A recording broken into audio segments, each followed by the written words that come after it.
ഇന്ന് Arya special chicken കറിയാണ് കേട്ടോ. അപ്പോൾ നമ്മളിതിന് വേണ്ടിയിട്ടുള്ള ഇൻഗ്രീഡിയൻസ് എല്ലാം റെഡിയാക്കി എടുത്ത് വെച്ചിട്ടുണ്ട്. ആദ്യം തന്നെ ഞാൻ ഇതിലേക്ക് വേണ്ട പൊടികളെല്ലാം കൂടി മൂപ്പിച്ച് എടുത്ത് വെച്ചിട്ടുണ്ട് കേട്ടോ. അതായത് മുളക് പൊടി, മല്ലിപ്പൊടി, മഞ്ഞൾപ്പൊടി, ഗരം മസാല, അല്പം ചിക്കൻ മസാലയും കൂടെ ചേർത്ത് നന്നായിട്ട് മൂപ്പിച്ച് എടുത്ത് വെച്ചിട്ടുണ്ട്. അപ്പോൾ നമ്മൾ പാനിൽ എണ്ണ ചൂടായി വന്നപ്പം ചതച്ച് വെച്ചിട്ടുള്ള ഇഞ്ചിയും വെളുത്തുള്ളിയും ചേർത്തിട്ട് വഴറ്റിയെടുത്തു. അതുപോലെ തന്നെ സവോള ചേർത്ത് കൊടുത്തു. സവോള അല്പം ഉപ്പും ചേർത്ത് ഒന്ന് വഴണ്ട് വന്നപ്പോഴേക്കും അതിലേക്ക് തക്കാളി ചേർത്ത് കൊടുത്തു. തക്കാളി ചേർത്ത് നന്നായിട്ട് വഴണ്ട് വന്നപ്പോൾ കറിവേപ്പിലേക്ക് ചേർത്ത് കൊടുത്തിട്ടുണ്ട്.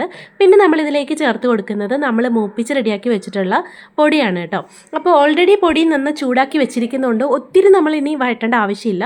ജസ്റ്റ് സവോളയൊക്കെ ആയിട്ടൊന്ന് മിക്സായി വരുമ്പോഴേക്കും നമ്മൾ വാഷ് ചെയ്ത് മാറ്റി വെച്ചിട്ടുള്ള ചിക്കൻ ചേർത്ത് കൊടുക്കുക. ഇനി ഒന്ന് മൂടി വെച്ച് തിള വരട്ടെ. തിള വരുന്ന സമയത്ത് നമുക്ക് മൂടി മാറ്റി നമുക്ക് ഇളക്കി കൊടുക്കാം. ഇതിൽ ഞാനൊരല്പം പോലും വെള്ളം ഒഴിച്ചിട്ടുണ്ടായിരുന്നില്ല കേട്ടോ. ഇത് ചിക്കനിൽ നിന്ന് ഊറി വന്നിട്ടുള്ള വെള്ളമാണ്. ഞാനൊരല്പം പോലും വെള്ളം ഒഴിച്ചു കൊടുത്തിട്ടില്ലായിരുന്നു.